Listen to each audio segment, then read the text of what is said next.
अरे सखी, बोले सखी, क्या बात है सखी?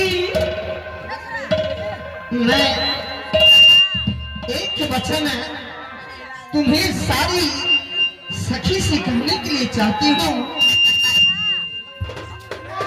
हमारे वचन को तुम लोग स्वीकार करोगे सखी, तो मैं अवश्य दिल की वार्ता, दिल की कहानी कह करके बताऊंगी।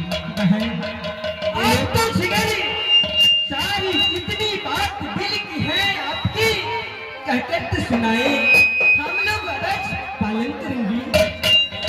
सुन मत सुन है बाहिनी, मेरे बहन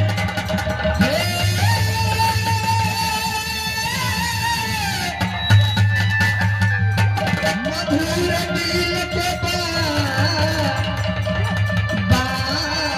जी।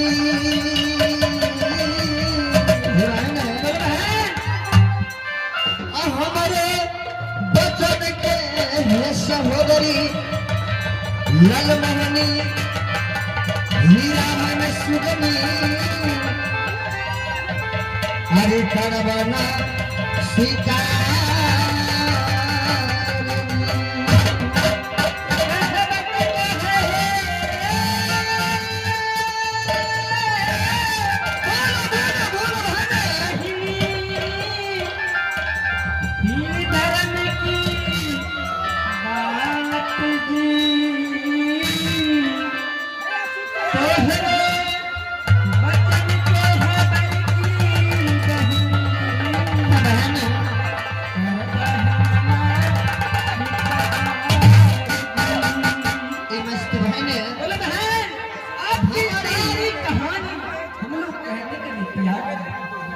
बोलिए बहन।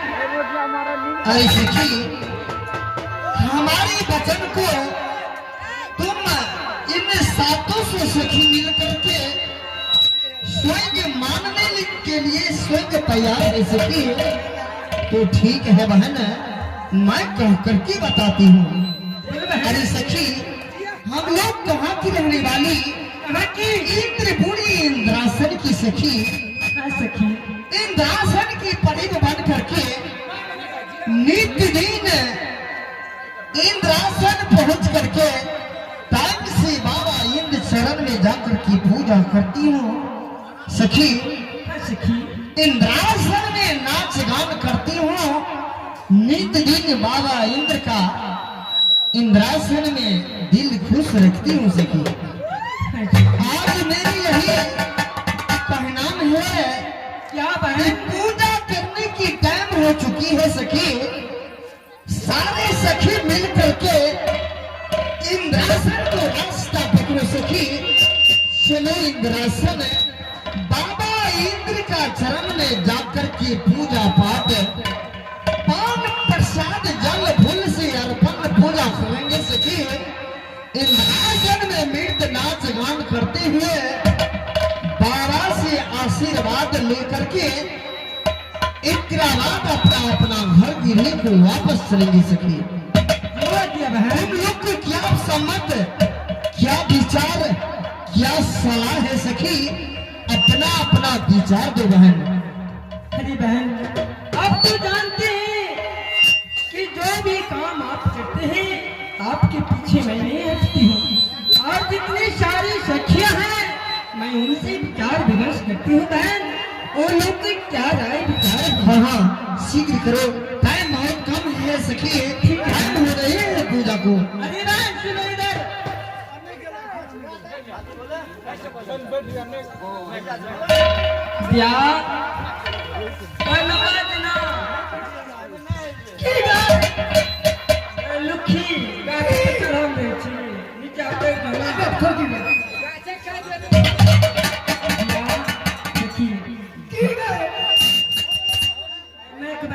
कम करा ना, नहीं तो साउंड का दुरुस्त में दाओ, लग में नहीं दाओ साउंड लग में देते तो मैं किसी की बात है दुरुस्त में ना होता दिया की गा देखी छोट लोग का भाषा में बा देखी बड़की दिया के बिचारी जितनी सारी सखियां हैं मिल के चले बाबा की पूजा करें। तुम्हारे क्या विचार है, जाना चाहती हो कि जभी? ठीक है बहन, जाओ।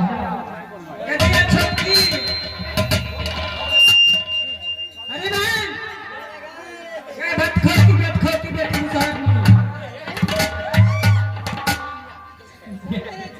दया छटकी आने बजे देखिए और ना घूम के बजे ना यूट्यूब पर चढ़े छे दिया पूजा करे जभी ना मैक मकई ना नहीं बजे छा दिया गई बने ना बजे छिया। हेलो चल जते दिया तू उठ ना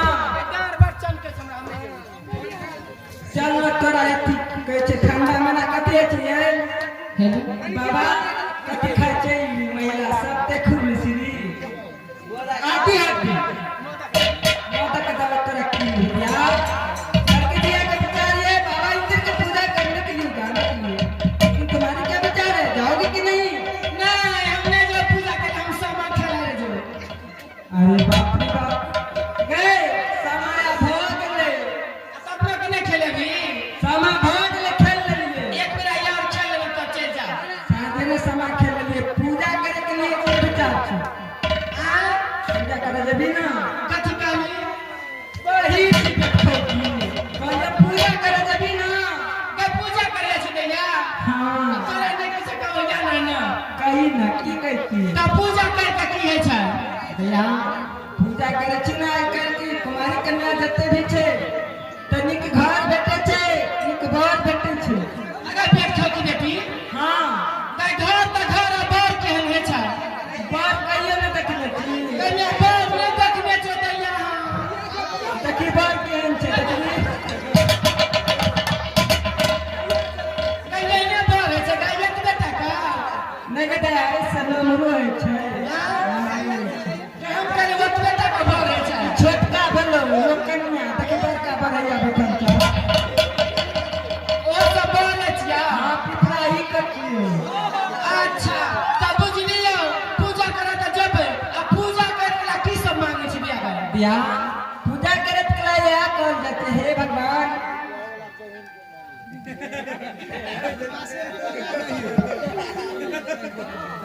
दिया कोठा वाला घर दिया चिकन बार दिया से कहे छी ये कहबी दैया एगो बात कहियो हां की दैया साँझे से हमरा मन में गुदगुद होय छै की जे कहिया हम जब में पूजा करे ला हाँ त अन्ना का घोग दाल लेबै अच्छा करे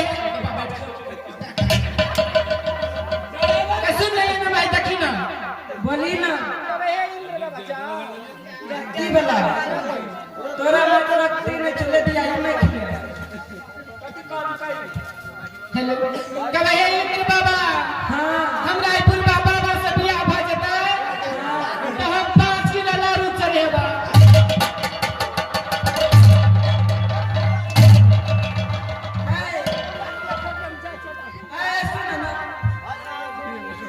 सब भगना के लोग पूजा करे ले त पूर्वे माने छा हां ई लोग जमान का माने छै भगना में कौन पूजा तोरा पसंद छै से कहती फिर आया गई के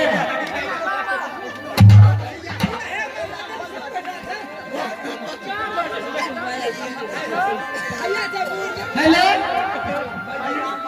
रामफल बाबा का हनुमान